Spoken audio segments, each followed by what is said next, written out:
Okay, well, let's go on into Exodus. I believe that the history recounted in the book of Exodus is history. It's historical. There are those who question that. All attempts to disprove its historicity have failed.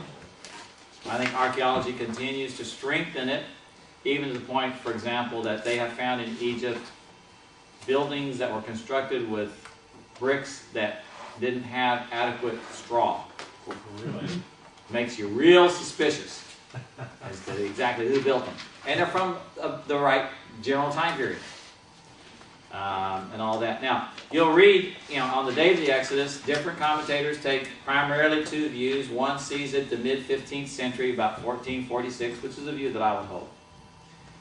The reason is because we're told in the Scriptures that about 480 years prior to the building of Solomon's temple, the Exodus occurred. And we know what year the Solomon's temple was built. And you work your way back, 1446 would be about the time of the Exodus. The other view argues for somewhere around 1280, under King Ramses. The problem with the earlier date, the 1446 date, is that would have occurred at a time of Egypt's greatest power. It would have occurred, Israel would have exited Egypt at the zenith of Egypt's power. Ramses was not as powerful. And so they don't want to see that happening. But I think that's the way God works. He's not going to deliver his people from a weak enemy. He's going to defeat a powerful one. Now, the route of the Exodus. When you look at maps, they generally have them going across the salt marshes and saying this is where the Egyptian army got drowned out.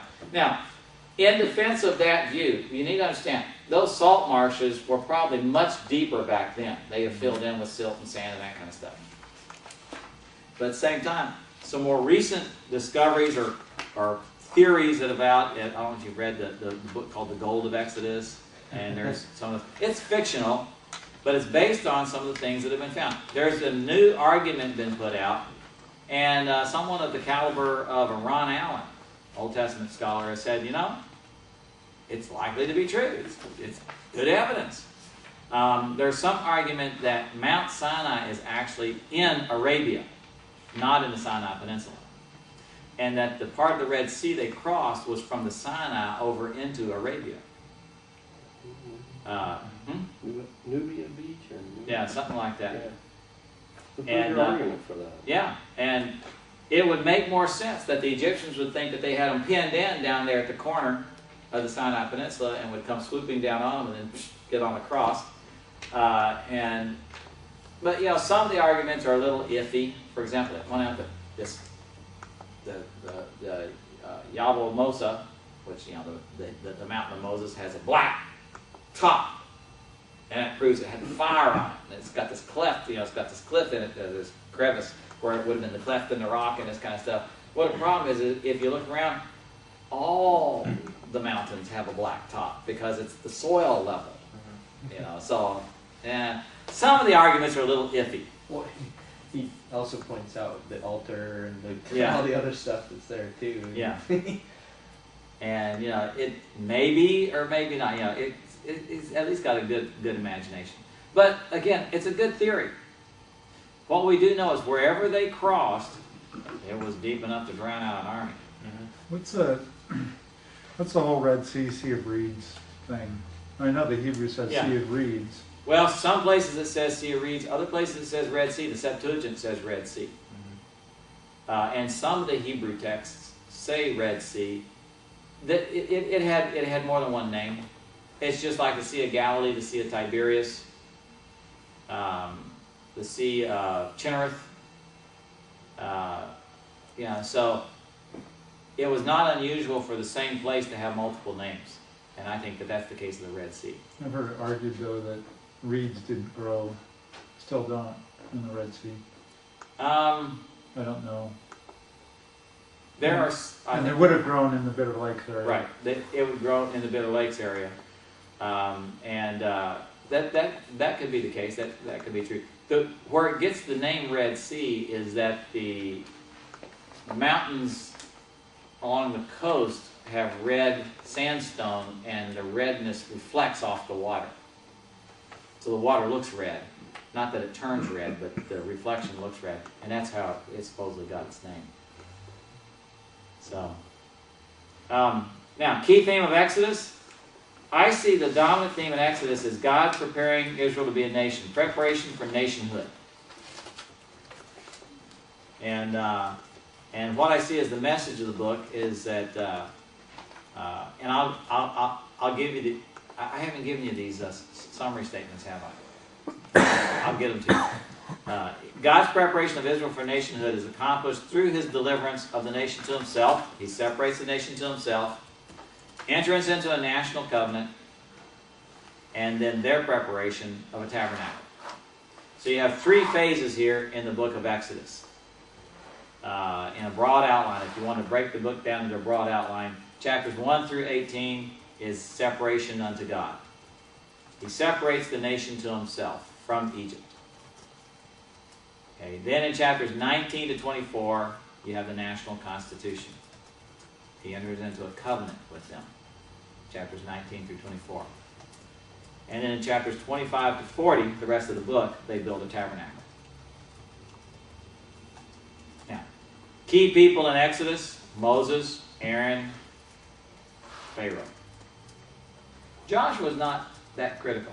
I mean, he's a major, he does become a major player, but in Exodus he's not so significant. Moses, Aaron, and Pharaoh, though, are.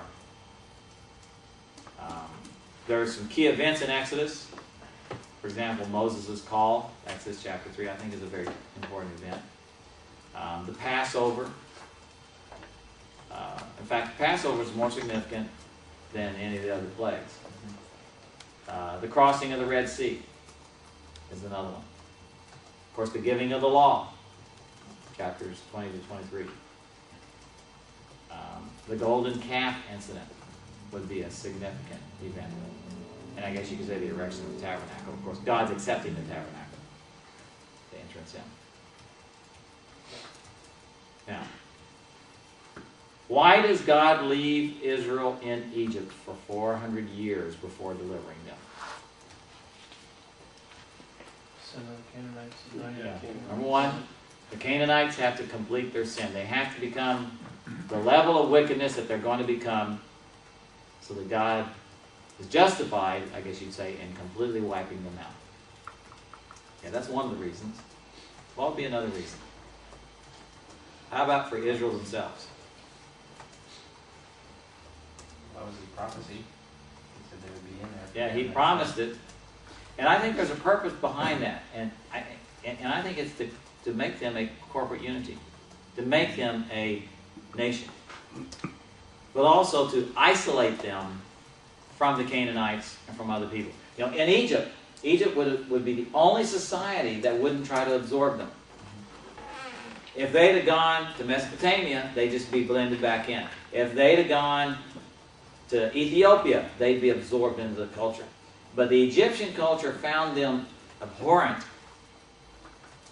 And so they end up isolated from the Egyptians as well as from the Canaanites.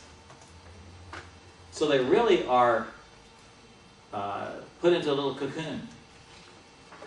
Now, does it help them stay monotheists? No. They still worship everything they can find to worship.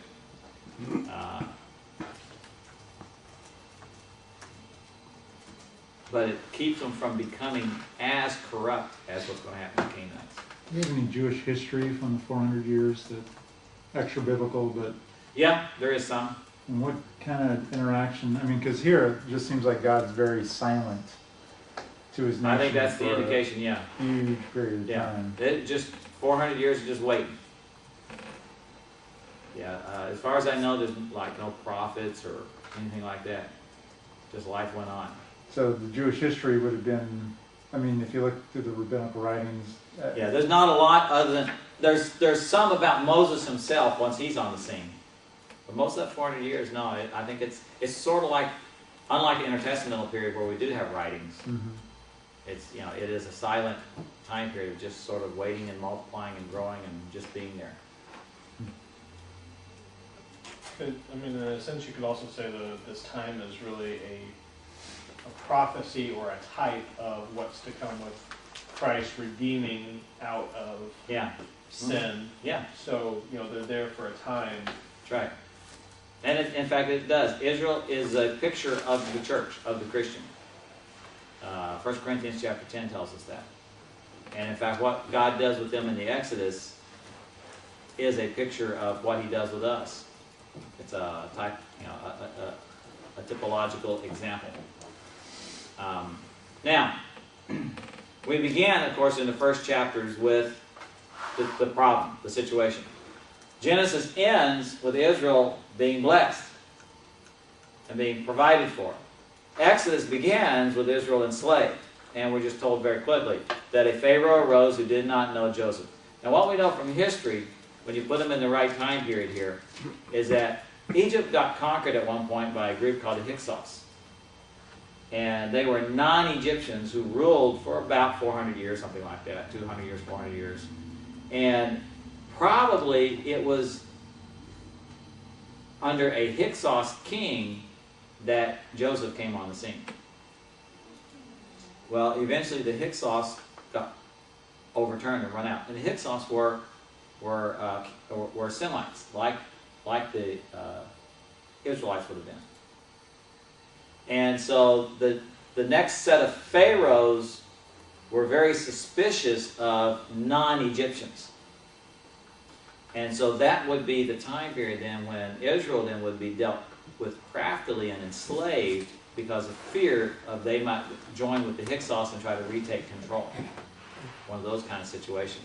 That's one of the theories out there. Well, that was one of the things that was pointed out too in the first part of Exodus, that the Pharaoh said, you know, we need to do something to these people lest they join with the others around us, right, and then come over and take us out. Yeah.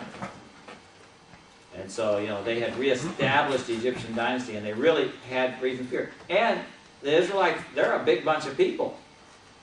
Now, the Hyksos is just prior to Joseph. Yeah. Do you know? No, I don't know how much No. off the top of my head. I just remember it was in that same time period.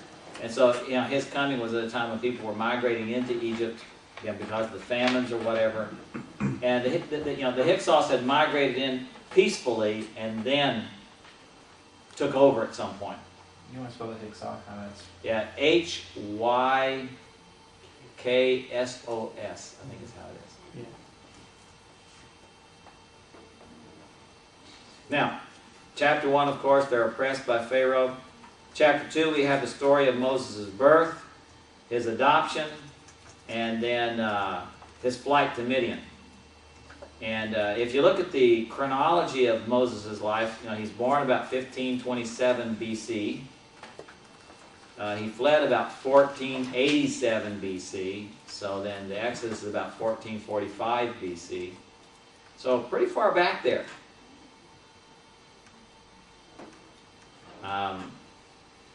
If Israelite history is correct, if Josephus' account that he gets or reports is correct, not only was Moses raised in the household of Pharaoh, he was highly educated, he commanded an Egyptian army and very likely conquered Ethiopia. The woman he later on marries, the Cushite, would, if the story is true, was an Ethiopian princess that he took as booty, as spoil of battle. And that he was apparently a powerful man, but he had a speech impediment of some sort. Now, when he was adopted, if you look at a chronology of who was around at the time, and you put him in a time period that he would have been this age when the Exodus occurred at 1445, you work your way back, what you find is right at the right time. They had a situation where a Pharaoh died and his son was too young to take the throne. And his sister, who was unmarried, Hatshepsut, took the throne. and was going to run Egypt till the son came of age. And she didn't let go of control. She liked being Pharaoh. So when he got old enough to be Pharaoh, she continued to be Pharaoh till she died. The son was not a happy camper about that.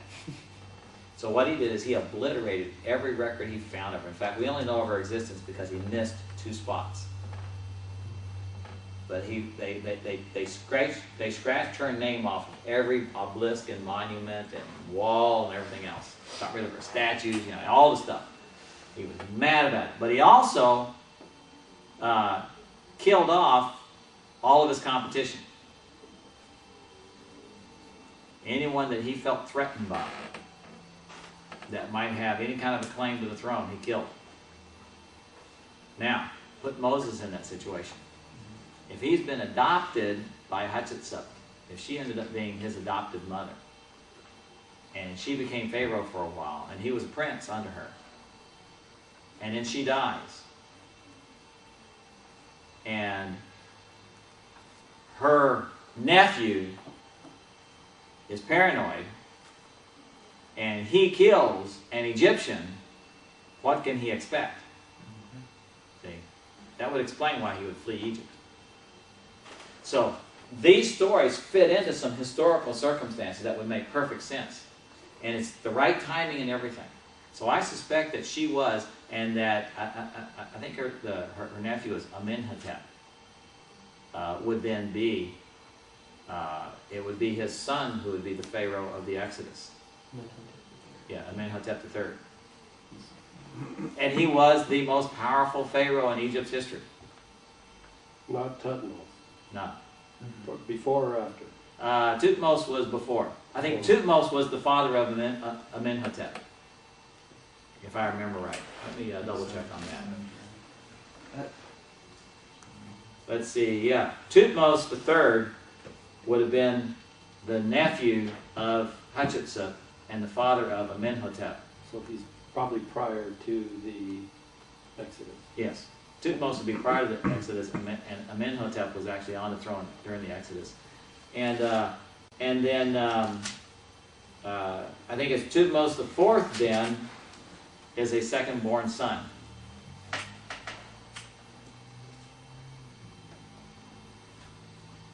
The first, and in fact there is a writing where he explains how the gods chose him over his brother. And the timing is impeccable. The only Pharaoh who was a second-born son. Oh, which would have made sense because of the fact that Israel takes off and is gone. That's right. He loses them out. Yeah, So that was Amenhotep IV? I believe so. Yeah, I think it's Amenhotep IV. So I mean, it's just uncanny, all the connections. Or what-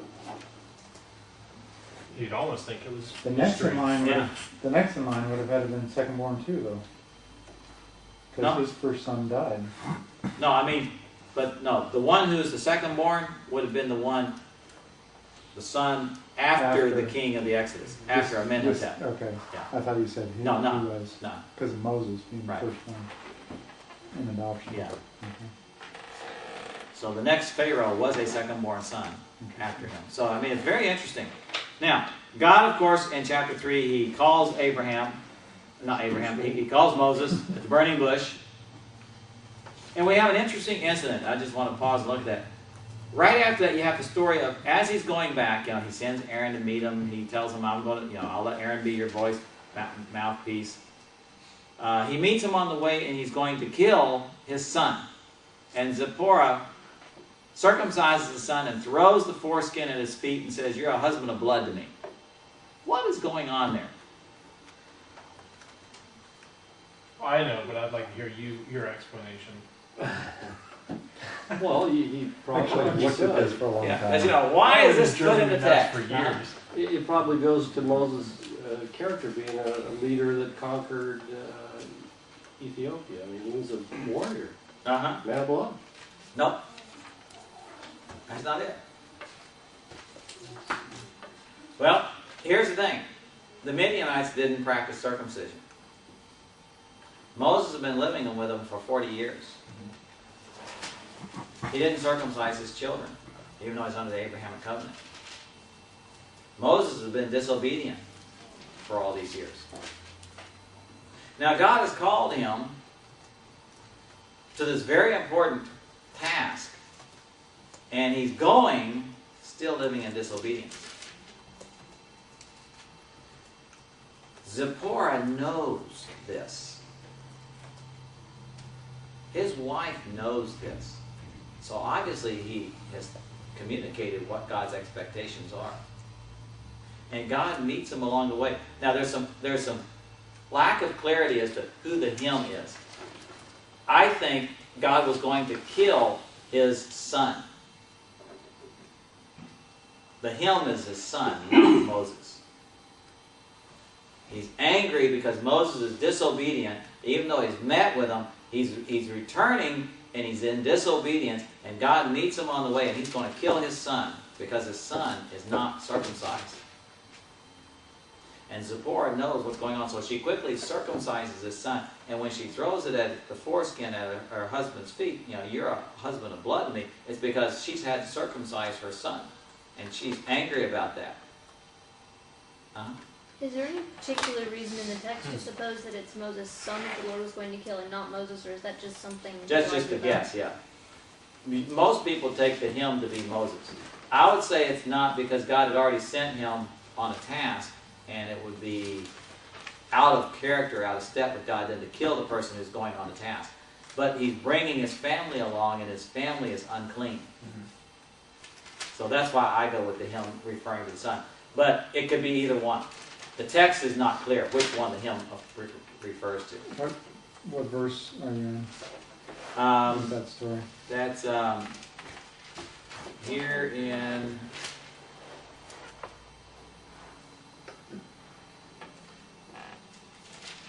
Where is it? 424. Yeah, chapter 4, verse... Yeah, 24. I'm on the wrong page. That's why I can't find it. Yeah. And it came to pass on the way at the encampment that the Lord met him and sought to kill him. Then Zipporah took a sharp stone and cut off the foreskin of her son and cast it at Moses' feet and said, "Surely you are a husband of blood to me." So he let him go. God let him go. Then she said, "You're a husband of blood because of the circumcision." So again, it sounds like the him is God met him to kill him is a reference to Moses. But then you have this circumcision occurring. So the options are either he was going to kill his son and she circumcised him, or he was going to kill Moses and she circumcised his son to save her husband. So the husband of blood, what were you saying that means? Yeah. Well, she just mad at him because she had to circumcise the son and caused the son then to bleed all over the place. You forced me to harm my son in a sense. And again, that could also be a picture too of him being the son of being of blood, and now he's under the blood of his son because the fact that the circumcision happened was a saving grace for him. Yeah. So it's really hard. Yeah, it's hard to really be sure exactly what, but we do know this: Moses was in disobedience, and he had to be in obedience when he arrived in the land of Egypt to be used by God. Now he gets there. And he confronts Pharaoh, and of course we have the situation where he says, "Let my people go." And of course, what does Pharaoh say? "Fooey on you, you bunch of lazy bums, we're going to make your work even worse." And you have this funny thing where then he pauses to give genealogy. But God again reassures him, this is all part of my plan. I'm going to punish Pharaoh. Now in Romans chapter 9 we learn that God hardened his heart. Why is God doing this? Because he's going to pay back Egypt for all the wrongs that they had done. One of the things that I have learned is that when God finally gets revenge, it's brutal. It's brutal. He exacts revenge and collects interest. In fact, he talks about how he punishes 4 times over, 7 times over, 10 times over. And he has the right to do that. And so he is going to punish Egypt for what they did to Israel. And he's going to work through the leadership until he is satisfied. As is what he brings out here. So, what happens? Well, when this happens, of course, the people complain. What's the nature and role of the miracles that he does? First one? Discounting their gods. Yeah, discounting their gods. Now, their gods can imitate some of the things. Why is that? Satan can imitate. Right, Satan can do some of the stuff. I think the magicians were doing real magic. They weren't fakes. They were satanically empowered. And God allowed them to do a little bit. Why? In order to harden Pharaoh's heart. It's kind of funny that they didn't dispel it. They just added more to it. That's right. They could imitate it. They couldn't get rid of it. Now, we have the 10 plagues. And if you make a chart of them, you know, the first 3 plagues were inconvenient. And there's an interesting pattern. The first, the 4th, the 7th, and the 10th plagues.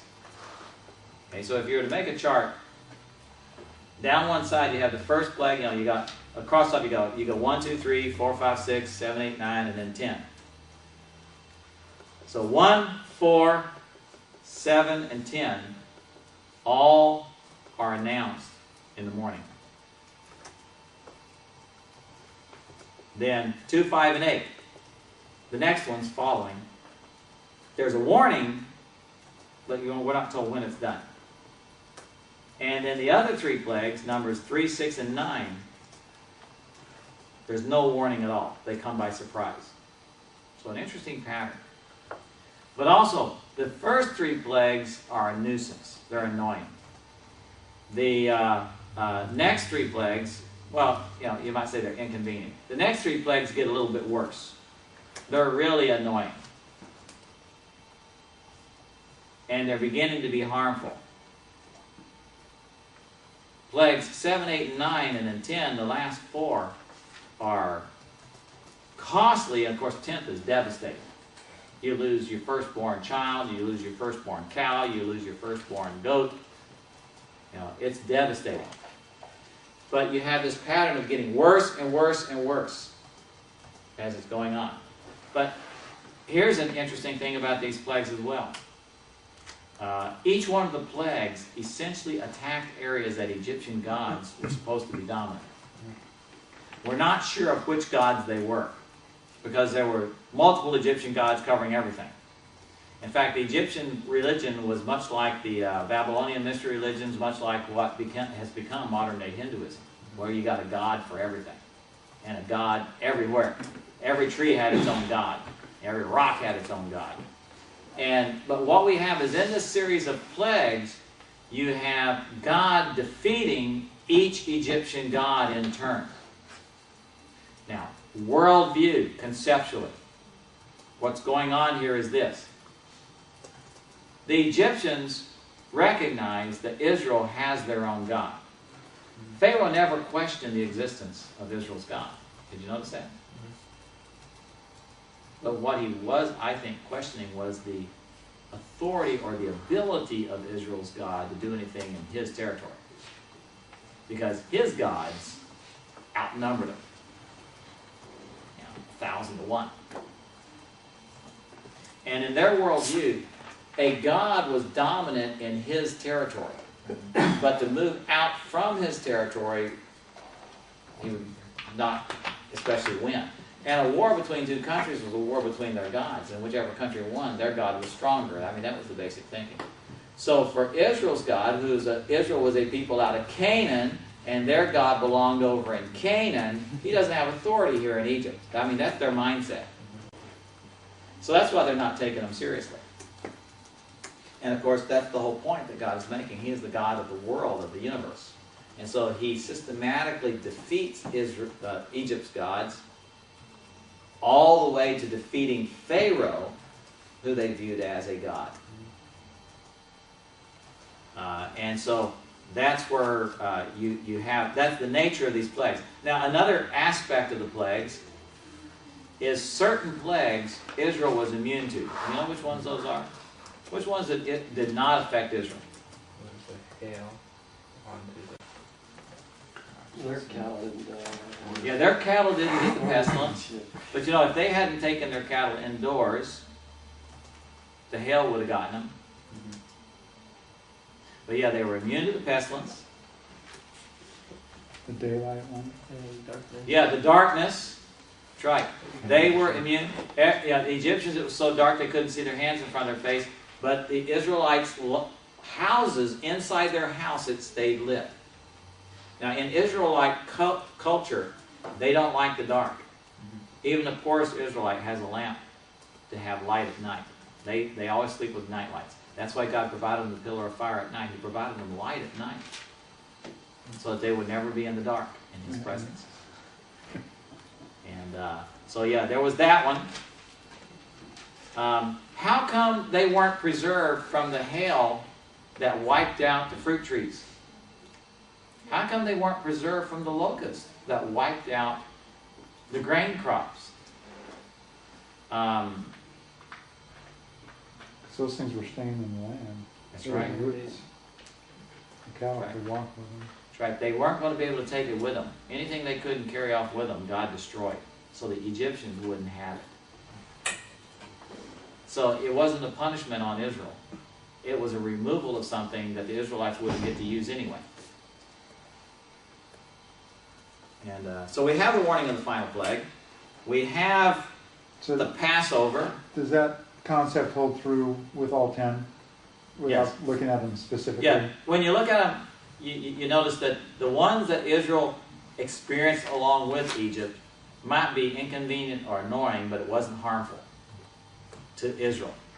But anyone that would destroy something that the Egyptians could keep, Israel participated in it. Well, there's also seemed to be a separation of it too, where you had, if you're outside in this area, you're going to get destroyed. That's right. So it didn't matter if you were an Israelite or if you were That's in right. Egypt. If you just didn't do it, this is what happened. Yeah, that's right. But if you were where you're supposed to be, hey, you're Yeah. fine. Exactly. Yep. Now, Passover. Israel keeps the Passover. What happens if an Israelite doesn't keep the Passover? Their firstborn dies also. He gave specific instructions of how it was to be done. Let's ask this question. Did keeping the Passover save an Israelite? Only, huh? Yeah, save their firstborn, but it didn't justify them. I don't believe they're justified yet. Salvation is not going to occur until they cross the Red Sea. But what if the act of the Passover, killing the It was Passover an act of lamb, faith. very much could have been an act of faith. Yeah. That was a faith under justification. Yeah, I would say this, the Israelites were actually justified saints, Old Testament saints, even before the Passover, because they believed God. I mean, you didn't do the Passover lamb unless you believed God, what He was saying. So that's an act of faith. The nation itself, as a picture of the Christian, isn't saved until they cross the Red Sea. But that's using the nation as a picture. But the actual individuals, I think, were justified saints already in many cases. I think when they crossed the Red Sea, we're told that after they crossed the Red Sea and they looked out and they saw the Egyptian army drown, that they believed in God. Same words as Genesis 15. So if they weren't justified before then, I think they all came to faith at that time. And that maybe it would be safe to say that at that time, all Israel was justified saints and that they had believed God in a saving way. And then from there, of course, the next generations don't continue in the faith. But the Passover itself, the Passover sacrifice itself, did not justify, but it delivered from judgment. And I would say this. There's two judgments of God on Pharaoh. The Passover and the Red Sea. The Passover was the end of slavery, but it was the crossing of the Red Sea that began true freedom. Slavery, the slave hold of Pharaoh was broken at the Passover, but they really weren't free till they crossed the Red Sea. So Passover broke Pharaoh's hold. But the Red Sea really assured them of their freedom. At that point, they were truly out of Egypt. Now, what we're told in the Scriptures again is that this whole event is a picture of the Christian life. Later on, why will God not let Israel go back to Egypt when they want to go back? Because going back to Egypt would be equivalent to losing your salvation. Going back to being unsaved. We're told that when we believe in Christ that we're transferred from the kingdom of Satan into the kingdom of God's beloved Son. That we pass from death to life. And that's equivalent to the crossing of the Red Sea. And they changed kingdoms. Now, when they crossed the Red Sea, God claims the firstborn, both of man and beast. They're his now. They crossed the Red Sea. Pharaoh's army gets wiped out. Why does Pharaoh's army go charging down through the 2 walls of water after the Israelites? Is it because they think, well, if the Israelites can do it, we can too? It's because their God told them to do it. Pharaoh said go. Now, Pharaoh's smart enough, he didn't go with them, apparently. What didn't they say the text that Pharaoh drowned too? No, it doesn't. So, we suspect he didn't go with them. Because there's no history of the Pharaoh dying at that time period. That's one of the problems. And also Cecil B. DeMille had him standing there watching, so we know for sure then. Now, I've read that on. they celebrate what follows God's deliverance. Song. Yeah. First there's the song of celebration. And then the first adversity that comes along, yeah, they start whining. First there's the grumbling, and they want quail and meat. They want food. God provides them manna. That's not good enough. This is definitely a description of the Christian life. Yeah, isn't it? It's so much like we are. They get thirsty. God tests them with little tests. They get thirsty. Oh, God brought us all out here to die. So he provides them water. Now we're told in Corinthians by Paul that this water actually followed them around at times. At least not this one, but the next one. The next rock that Moses struck. Then they have the problem with Amalek. As they're traveling, the stragglers are being attacked by the Amalekites, much like Indians attacked our wagon trains. They wouldn't attack a whole wagon train, but a wagon would get behind. They'd have some problems with a wheel or something, and they'd have to stop and work on it, and they'd get separated from the group, and then the Indians would sweep in on them and kill them and rob them. Well, the Amalekites did that, so we have the battle against Amalek. And God gives them the victory so long as Moses' arms are raised, and then he promises them that someday they're going to be wiped out. Who's supposed to do that? No, not Joshua. King Saul. Remember, King Saul didn't kill them all off. Cost him his kingdom. And God wanted to fulfill his promise through Saul. But he doesn't. Now you have Jethro's visit, and he suggests judges. And again, here's where Jethro, the father-in-law, is identified as a priest of God, the Most High God, a priest of Midian. From this we move then into the next section, which is the giving of the law, the creation of a national constitution. God has separated the people to himself. He's defeated the Egyptians. He's brought them across. Now they're his people and ready to enter into a covenant. And here's an important distinction to understand. When the Bible talks about redemption, there's a New Testament and an Old Testament concept that are slightly different but somewhat the same. When it refers to us being redeemed, the New Testament idea was you could redeem a slave out of slavery by paying a redemption price, and they could never be enslaved again. But sometimes the New Testament uses it with the Old Testament concept. The Old Testament concept of God as Redeemer is not the God who bought his people out of Egyptian slavery, the Greek practice, but the God who conquered their captors and freed them from slavery. See, God paid Pharaoh nothing. Instead, he defeated him totally and plundered him. And when the Bible talks about us being redeemed from Satan's kingdom, Satan was not paid a ransom. The ransom that Jesus paid, he paid to God the Father. There is a place where it refers to him paying a ransom price for us. But that ransom is not paid to Satan. It's paid to God. That's similar to the Levites.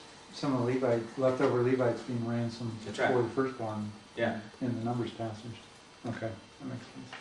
Well, not the Levites, but the extra firstborns being Vice ransomed. versa. Yeah, Yeah, that's right. Same thing. so that'd be paying That's right. to God. Paying for, to God. for God's. That's right. Paid to God. Yes. Okay. And so when you think of being redeemed from the Old Testament concept, it's more like that. So when Christ redeemed us, he defeated Satan and took us as booty from his kingdom. Satan didn't get paid anything. Satan lost it all. Same thing as Pharaoh lost everything. And the Egyptians lost everything. So that's a key concept of what it means to be saved, or to be justified, to be delivered out of Satan's kingdom. And that's the picture that God created. Now, Does the picture of redeemed versus ransom always follow those two, kind of what you're describing? I Okay. think so. Even into the New Testament? Even into the New Testament, except for that one aspect. There's a couple of places where he uses that aspect of the idea of being bought out of slavery. He does use that concept out of the Greek and Roman culture. Okay. That we were bought out of slavery, never to go back. Again, it has the same sense of never to go back to Egypt. Now it has the same sense of never to go back into slavery. And so that, it still has the idea of our freedom being assured, the security of our salvation, those kinds of things. Now, God meets with Moses beginning in chapter 19, and you have the revelation of God, that he's a gracious God.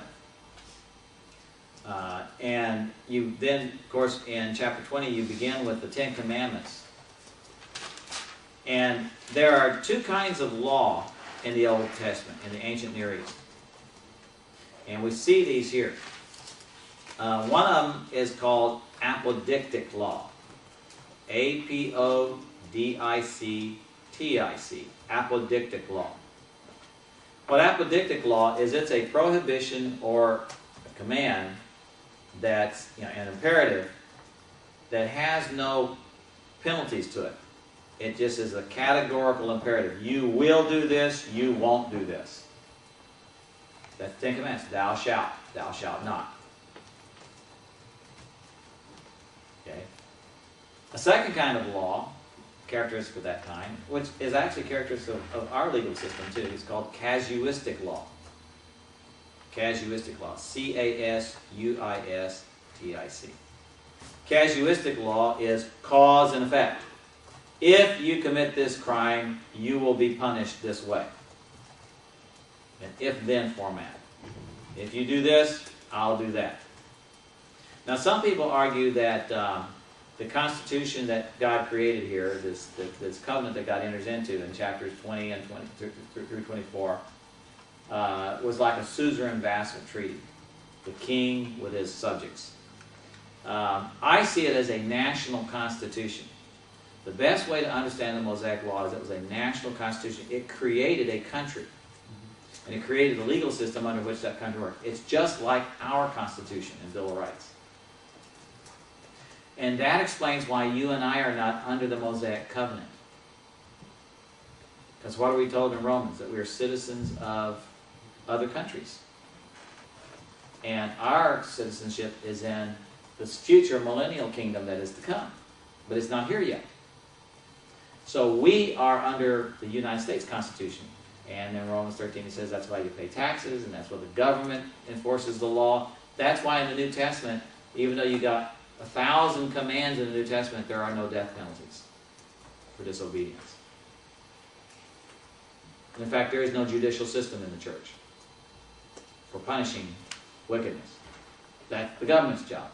Whereas here, it created a court system, it created a whole legal system, and it created a way of enforcing the laws, and there were death penalties for certain crimes, and there were other penalties for us. So casuistic law is the if-then kind of law, which was what the majority of the Mosaic law was. And so he establishes the law. Now, while they're doing this, the people are waiting.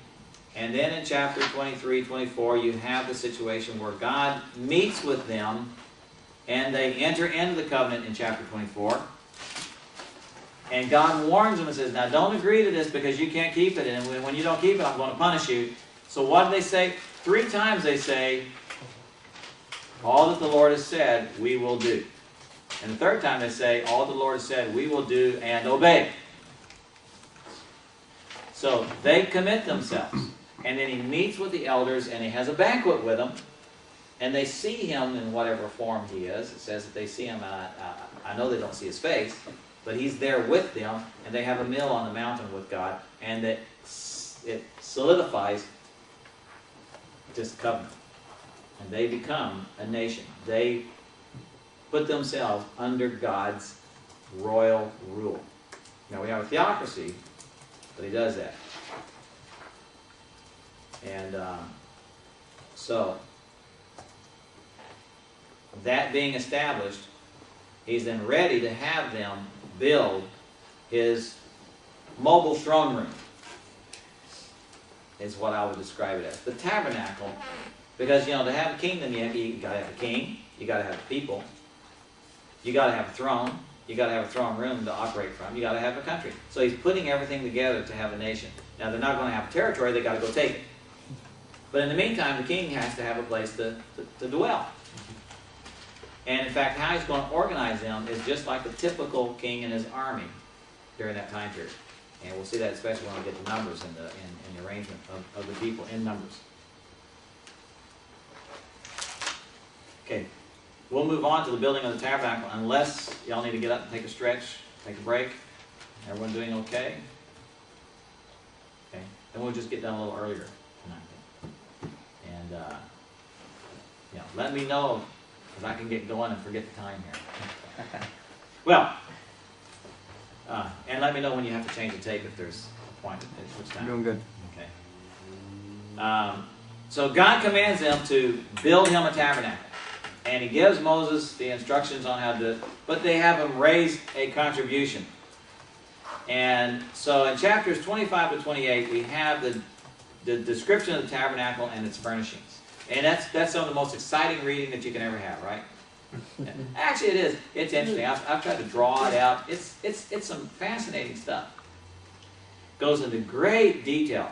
Understand this, that these things are fashioned after furniture in heaven itself. When you and I stand and we see the throne room of God in heaven, we're going to see this furniture. So it's going to be there. So that's pretty exciting. Now, this is designed as a mobile tent, and he goes in detail, talks about the making of the ark, table show bread, the altars, all this good stuff, the curtains, the boards, the bars, the veils, an elaborate fixture. Now, in reality, for those of you who've been in Israel, how big is the tabernacle? It's a pretty small tent. It's only, what, about 15, 20 feet wide? About 40 feet long. Yeah, not much bigger than this room. Yeah, not much bigger than this room. A little longer. Yeah, a little longer. More of a rectangle. Yeah, more rectangular. It's not real big. It's similar to all the pagan temples. The pagan temples had a holy place and a holy of holies. Some of them had a holy place, a holy of holies, and a really holy place behind that. But they all had in their holy of holies an idol. One of the big differences, two big differences of the tabernacle and eventually the temple over and against the Canaanite temples is the direction it pointed, opposite. When you bowed to God, you bowed with your back to the rising sun. Canaanites bowed to the rising sun.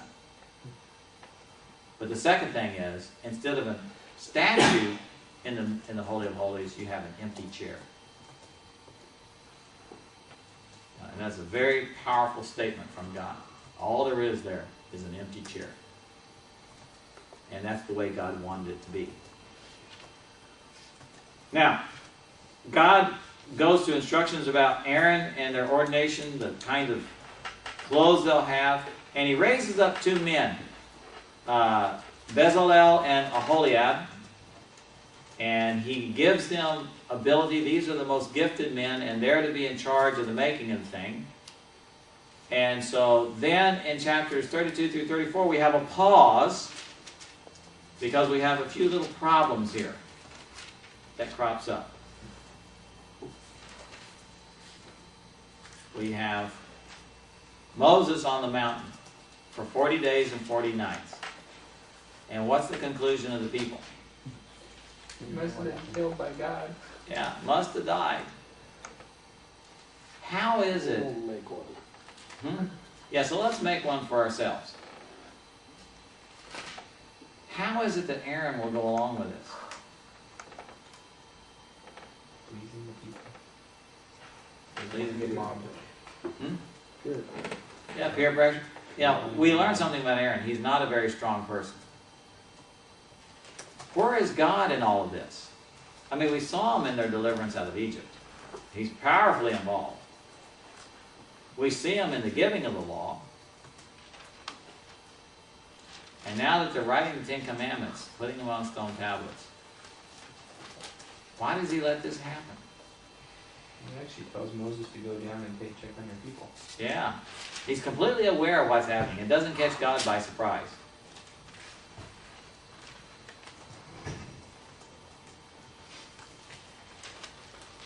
If you were to ask one of them, would they call themselves an idolater? No. Who are they worshiping? God. Yeah. They're worshiping Yahweh. They call him Yahweh. They're worshiping the God who delivered them out of Egypt. They would argue, we're worshiping the God that Moses has gone to meet with. So why aren't they?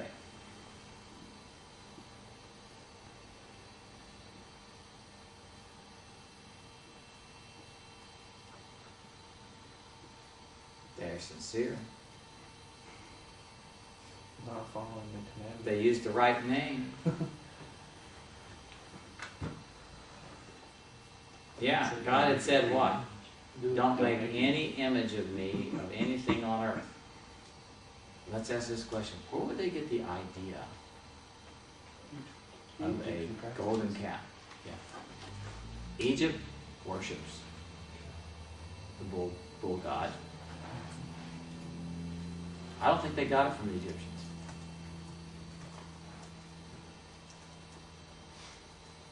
There's a god in Canaan called Baal, who takes the form of a cow, of a bull. And if you want to know vulgarity, read Canaanite lore on Baal. The worship of Baal was one of the most grossly immoral parts of Canaanite culture. And that's what they're doing. Yeah, burn our babies and have a sexual orgy afterwards. Yeah, I mean, it was a sex. In fact, they did gross sexual stuff in order to stimulate Baal, because Baal was a peeping Tom. He's voyeurist, and it would get him all sexually stimulated, and the rain was his sperm. So they brought the weather. They brought rain by getting him overstimulated by doing gross stuff for him to watch. I mean, it's the ultimate porno thing. Gross pornography. And what is Israel doing? They're worshiping Yahweh in a Canaanite way. And so they sat down to eat, and they stood up to play. So where's their exposure to the Canaanite god, though? They've been in Egypt for 400 years as slaves. Yep, but they had been aware of it before they came. But that's assuming, 10, 12, 15 generations. Yep. But they had been, I believe that they brought the Canaanite gods with them to Egypt. And they worshipped them along with Yahweh. Well, there would have been traders too that would have come in. Yeah, there'd be traders that would come in. There'd be still some contact. Yeah. So you've got, now, what they've done is they're worshiping God the culture's way. Why couldn't it be Egypt's culture? I mean, is there something specific about their worship? As far as I know, the Egyptian bull god didn't have that kind of worship. In other words, the Egyptian bull god was a symbol of strength and those kinds of things. But there wasn't, as far as I've seen, there wasn't the orgy wrapped around the worship of the god. So their conduct is more Canaanite than it is Egyptian. Now, again, the Egyptians did have sexual immorality and that kind of stuff in their worship. So, I mean, the Egyptian worship wasn't pure and clean. But it wasn't the big drunken orgy bash kind of thing. That's more Canaanite. How long are we talking from when this happened to, say, the crossing of the Red Sea? What's the time frame? We talking months, years? A month. Okay. Let's see, 40 days, that's a month and a half. 2.5. So it took them a little while to get to there. So probably 2 to 3 months. Okay, but I didn't know if there was like a year or two No, in no. gap in there somewhere. The Jews believe that this corresponds with Pentecost. So it would have been, from that perspective, it would be 50 days. Okay. Yeah. Well, that and then the golden calf being built was only a few days after Moses had gone up onto the Up onto the mountains. So a very short time. Very short time. Very quickly, they're falling into this. But you know, we need to think about that. Because Jesus said, those who worship God must worship Him in spirit and in truth. And we should always be looking at how we worship God and asking the question, what part of my church's worship is truth? Are there things that we are doing that we're blind to that violate God's holiness? That's really our culture. That's really the American way of doing things. You know, I think one of the challenges that Baptist churches face, and I've grown up a Baptist and all that kind of good stuff, is the concept of congregational rule. It comes out of United States politics, to be honest. I mean, I have to be honest about that. It's not the biblical model. There are some great arguments to try to say there is a biblical instance, for example, you know, in Acts chapter 6 and 7, when they chose the deacons, the congregation approved. You know, so obviously they voted on it, you know, this kind of stuff. And Titus, where he tells Titus to go appoint elders, well, the appoint actually means to nominate, you know. I mean, it's some interesting arguments. But the reality is, the churches I grew up in had congregational rule because it was a democracy. The biblical model really, if you look at the biblical text, is elder rule and elder leadership. Now, it is elder rule with congregational support, approval, however you want to say it. In other words, the elders don't do something that the congregation opposes. So you do have this balance of power, if you want to call it that. But it's still, the elders are supposed to be the ones ruling, not the congregation. I mean, I was in churches that voted on everything, including, you know, how much money to spend on light bulbs. You had a committee for the committee for recommending the committee to do That's the right. committee. Exactly. You know, all that kind of stuff. Now, there were some good parts about it because, I mean, you knew what you were voting for. You knew where your money was being spent, for example. You knew what every staff member was paid because you voted on how much this staff member is going to be paid this next year. And you could take care of people, you could run them off, whatever. But, you know, you were much more involved. You know, one of my problems with churches here is often I try to read the budget and I can't figure out what they're doing with their money. You know, it's in such generic terms and things. I mean, in the churches I was in the South, it was line by line item. You knew where every penny went. You know, it's for the 3-year-old Sunday school class. You know, replacement toys, $50. You know, and I mean, you know, all this kind of stuff. Yeah, you know, all the supplies. Where are we going to get the money in? But you know, we have a tendency to do things our way. You know, and we have to ask the question. You know, what aspect of our worship is worldly? You know, what of it? I mean, I visited a church one time, and the people swear that this was not the norm. but I'm never going to give them a chance to find out. But for Sunday morning worship, they had their youth band, a rock and roll band. And again, I'm an extra hard rock drummer, so. And I've been in churches that have rock and roll music that's well done. So I'm not condemning that.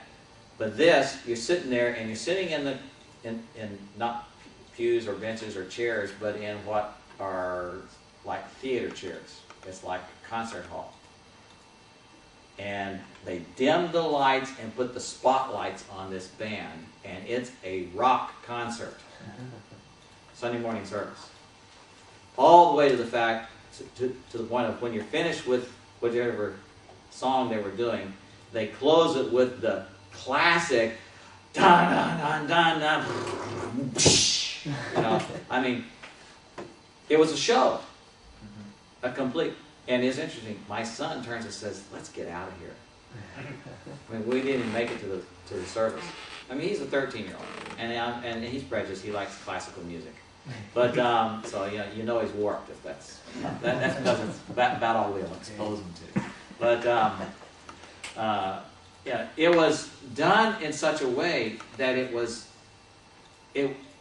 noticeably styled after the world's way of doing things.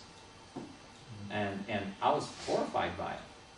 Now, at the same time, I've been in other churches that use the same instruments, and in some instances even sang some of the same songs,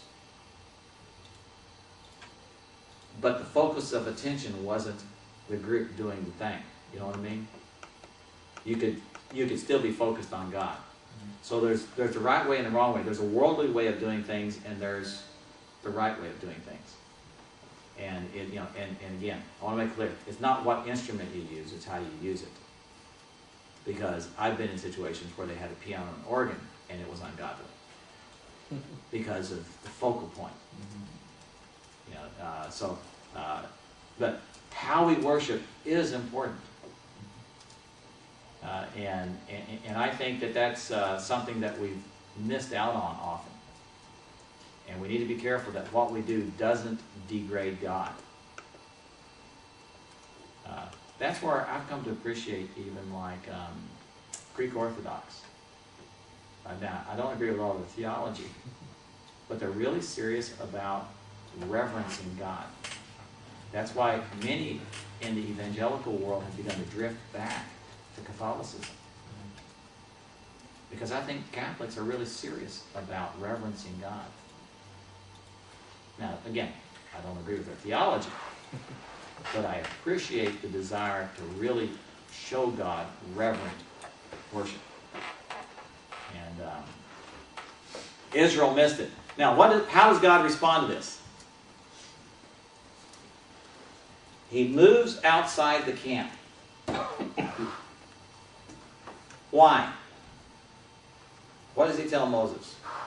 Why is he doing this? Kill them. Yeah, if I stay in amongst all these people any longer, I'm just going to kill them all. God's righteousness is such, he can't stand that level of wickedness. So actually his separation is an act of mercy. Recognize that. Now, Moses has to go visit him outside the camp at this tent of meeting. And as he does it, Israel watches, and this is where he has the veil that he has to cover his face because we learn later on that because the glory is fading. But he meets with God, and in chapter 34, he asks to meet with God. God says, says, "Show me your glory." And when God passes before him, he puts him in the cleft of the rock. He doesn't let him see his face, but he sees his backside. So let's ask this question. Does God have a corporeal existence?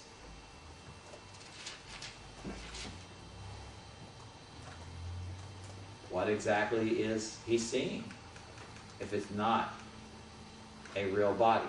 Probably some sort of like an afterglow, or I don't know how to word it. there must be some sort of... Well, let me ask this question. Why can't God have corporeality? He's spirit. Because there's one verse that says God is a spirit. Are you sure that's not a metaphor? Well, even a spirit, though, I think one can argue there seems to be some sort of physicality to a spirit. Yeah, Angels spirit. are spirit Yeah. creatures, but, I mean, are they boundless across the ends of the universe? I don't think No, so. they exist in one place at any given time. They're limited. Yeah, so whatever this was, I Well- mean, there was some sort of physical, how do you say that? Some sort of physical structure about whatever passed by Moses. Yeah. Could Moses have touched him? I don't think so. Well, not lived, but Don't know. We weren't there. yeah, we weren't there. What we do know is what? Whatever existence God has, whatever corporeality He has, it's not something connected to our universe. God placed him in the cup of the rock and used his hand to cover his face as he passed by. Yeah. So, So what is it? Yeah. What does it mean by His hand? Now, that being said, God declares His glory. Look at what He says about Himself. Exodus 34.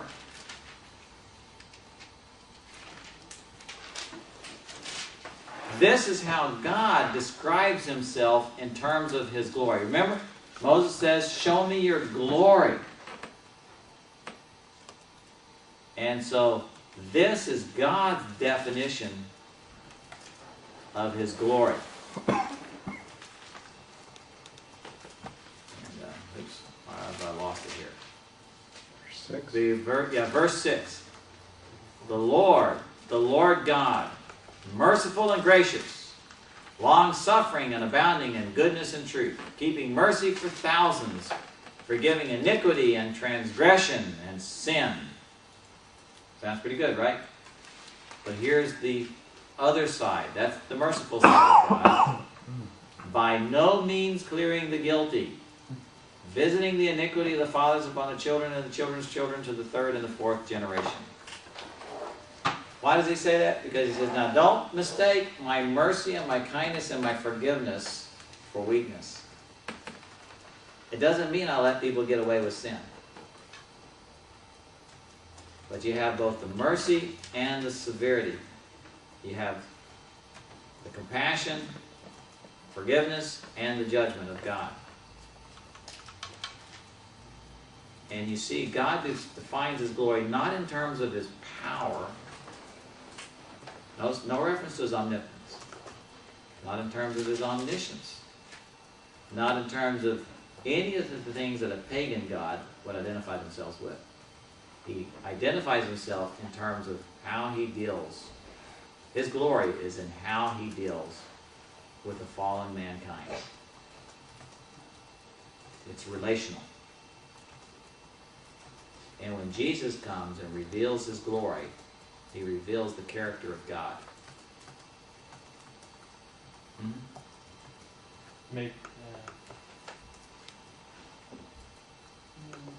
It's a bit of speculation. I don't know if this is where you're leading or not, but if the face of God is not seen but the back, we're not understanding in a corporeal sense, but in some kind of a figurative sense, is, and He reveals these things of how He acts, but at the root of that is a nature. So these are the causes that men will see, but the root nature that those things come from, is that what's being hidden? And maybe is that what's being, when Scripture talks about my face you will not see, it's like His true at its sense, His true nature is not seen, but rather its nature's interaction with us is seen. Is that, no, is that I going think, too far? yeah, I think so. I think the idea of they cannot see His face is to be in His line of sight. If you can see His face, you're in His line of sight. And His holiness is such that He cannot look upon a sinful man and not kill him. So the idea of the curtain in the tabernacle. Was to protect men Yeah, from, this, it wasn't from the view of God. Not to keep men from seeing God. yeah, it's to protect us. Yeah. And see, that's why when the high priest went in once a year, what does he have to do? First, he does the incense to put smoke in the room. He has to have bells so God will hear him coming. Why? So God can turn from him, maybe? So that when he comes in, he's not stricken dead. So that he can do the blood. Because to see the face of God is to come into his judgment. And so, but this, so Moses can be behind him so he's not brought under his scrutiny. I mean, it's a figurative thing here that he's doing. Because in reality, he sees everything all at once anyway.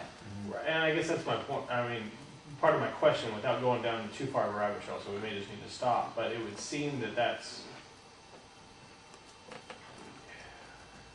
Never mind, I'm going to stop. Okay. I'm going to stop. But it's coming into the presence of the king. Okay. Why are we going to be able to be in God's presence in heaven? Because we will now be like Christ. When we see Jesus, we'll become like him, which will give us the ability to be in God's presence without being killed. Now, will it be a terrifying experience? Yeah, I think so. I mean, thrilling and terrifying all at the same time.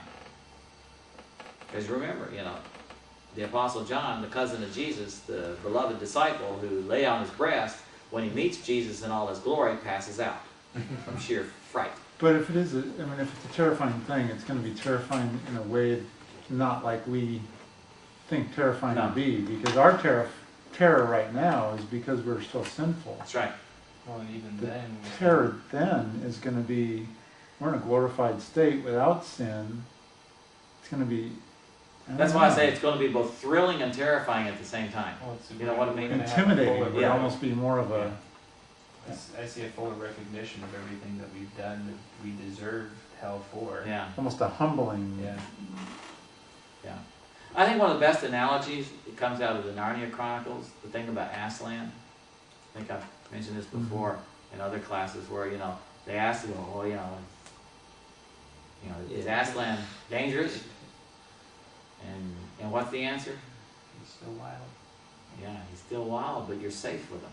And it's like, well, yes, he is, but you can trust him. Yeah. And, is he safe? No, he's not safe, but he's good. Yeah. That was it. Yeah. You're welcome, Greg. Yeah. Great. I mean, it's a wonderful line. We have an understanding of how we can be with God and the awesome God that he is, and yet be perfectly, like the author of Hebrews says, going with perfect confidence. And the confidence there is not boldness in the sense of brashness, but boldness in the sense of, I know I'm not going to be killed by this God who I'm going to see. In other words, it's a calm assurance that he's going to accept me. So we have that filter of the Holy Spirit, Yeah. and that's the kind of like the sunglasses that keeps the death That's right. from wiping us out. Now, here's the sad thing. Moses could understand this. But I think very often when we walk into God's presence as a congregated church body, we often forget this and treat God flippantly. There again, that's one of the things I appreciate about like the Catholics, the Greek Orthodox, and some other groups. That they maintain that sense of awe, that sense of we're coming into the presence of a holy God. Even the Jews Yeah, even the Jews. still carry that through their history. Right. Yeah. And that's something that many in the evangelical world has lost. It's a very casual approach to God in their worship. And I think God finds it abominable. I see a lot of, having been in a lot of different churches and around a lot of different groups, I mean, it's almost more of a taught in a buddy sense Yeah. than it is, a God sense. Yeah. That's right. God is my buddy. And he's not. Even when Jesus told the disciples, you're no longer slaves, you're my friends. To be the friend of the king is different than to be the friend of the gatekeeper. Even when you're the friend of the king, it's just like, even when you're the friend of the president, you still call him Mr. President. You can look at Ruth and how the king is described there. She's afraid to go in to see the king, even though she's his wife, Yeah, because if he doesn't raise the scepter, she's toast. yeah, that's right. So there's a level of respect that's supposed to be there. And God shows his glory, and he defines his glory in terms of his mercy, but also his justice. Now, he graciously then agrees to stay with Israel, to live amongst them, and to let them continue forward. And they respond to this by giving generously to God. When they go to build the tabernacle, they got so much stuff, they got piles of stuff. The bad news is they don't have anywhere to store it. The good news is it doesn't rain there. So, but they actually have to tell people to stop giving. Now remember, they had plundered the Egyptians, and God, by his design, had everything he needed in amongst their stuff.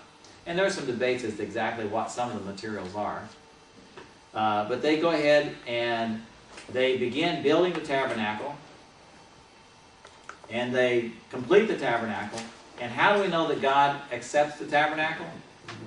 He moves in. And his glory fills it to the point where Aaron and his sons have to get out. Even Moses has to get out. No one can stay in. There's 3 times this happens in the Bible. Okay, we got number 1. Where's the second time it happens? What are you saying? 3 times what happens? That God's glory fills the temple to the point where everyone has to flee. Where are you? 38, 39? This is actually chapter 40. 40. Yeah, chapter 40. When his glory fills it, and it's in the consuming fire after they've erected it. He accepts it. When's the next time that happens? Anybody know? Is it when they dedicated the temple? Solomon's temple.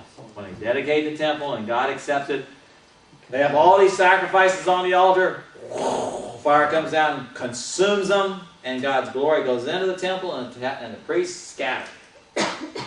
Yeah. When's the third time we have it in the Bible? This one's Revelation. Revelation. When the bowl judgments are about to come, the tabernacle in heaven is so filled with the glory of God that no one can stay there either.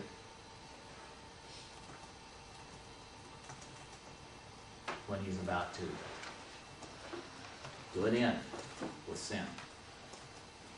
Yeah. This is an interesting little thought there. Well, one last thought on these books. God has established a theocracy in all of this. Now, what's a theocracy? God is ruler. Yeah, a kingdom with a God as ruler. Theocratic system. Theos meaning God. Yeah. So the king is God himself. The throne on which he sits is the Ark of the Covenant.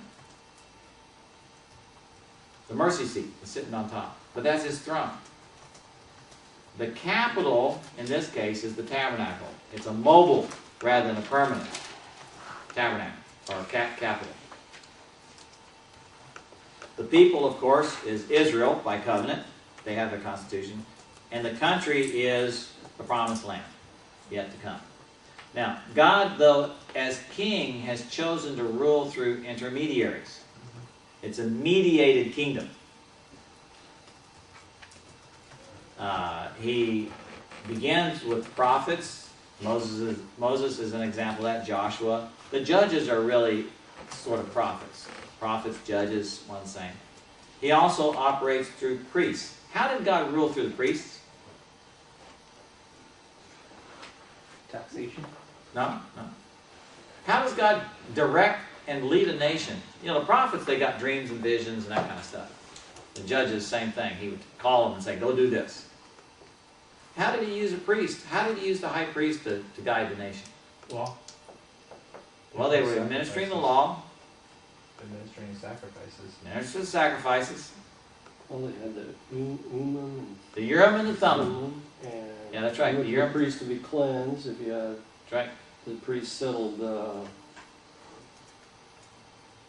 disputes. Yeah, and that's right. They your settled life- disputes. They provided the legal life. system and sorted those things. So the priest had a role in the rule of God. Normally the priest didn't lead, but he could guide. He could answer questions. But he did. The priest, by design, was not to be the political leader, if you want to call it that, or the military leader. Isn't it interesting that you don't have any military leadership, even amongst the judges, from the priesthood? There are other prophets that are raised up. And then, of course, the other intermediary that God had chosen to rule through is the human king. Yeah, he mediates his rule through human kings. In fact, he promised that in Deuteronomy chapter 17. He said there's going to be kings, and that he would rule through them. Now, the constitution for this new nation is the Mosaic Law. And again, I think that's the best way to understand the Mosaic Law. It's a national constitution. That's why we're not under it. Because it was for a nation, and it created a nation. Now, its form, its purpose was to establish them as a nation with God as their king and let them know what he expected of them. Its form does seem in some ways to follow aspects of the suzerain-vassal treaty. And again, that was a treaty from that time period that a king would make with his subjects. Or like you've got this one country and it's a big powerful country, and next to it is a smaller, weaker country that likes the big powerful country. And so their king would come over and say, hey, we'd like to join you. You know, will you take us over? And they would become his vassal. And they would enter into this treaty. And so the big guy would protect the little guy. And the little guy would give him loyalty and pay taxes and provide soldiers and all this kind of stuff. Much like the feudal system in Europe and those kinds of things. The typical suzerain-vassal treaty had a preamble where they sort of introduced the players. They had a historical prologue where it talked about the relationship between the two kingdoms and how they were. Then it would have the actual treaty stipulations where it go through the laws of the suzerain. And again, it would have the apodictic laws, you shall not, and have the casuistic laws. If you do this, then I'll do this. And then it would have, after that, after going through all the different stipulations of the treaty, then it would have a blessings and curses, a consequences section. And it would finally close with a call for the gods to witness. Well, you know, the covenant in Exodus chapters 20 through 23 has a very short historical statement. You know, I'm the Lord your God who brought you out of the land of Egypt. That's about all it says. It doesn't have the typical preamble like they would have, and that's the totality of the historical thing. It goes straight into the expectations. It goes straight into the laws. Boom, boom, boom, boom, boom. And there's no, at the end, call for the gods to be witnesses because God doesn't need a witness. So it's not like, it doesn't have all the elements of a suzerain-vassal treaty, but it does have the elements of a constitution. And it creates a nation. And so God hasn't read. They're not a nation yet. But they're going to be. They're on their way. And from this, he's taken them to Mount Sinai, and he's entered into this covenant, and it's now been 2 years. At this point, they've been out of Egypt for 2 years. Or close to 2 years. Actually, the second year is going to come in with the numbers.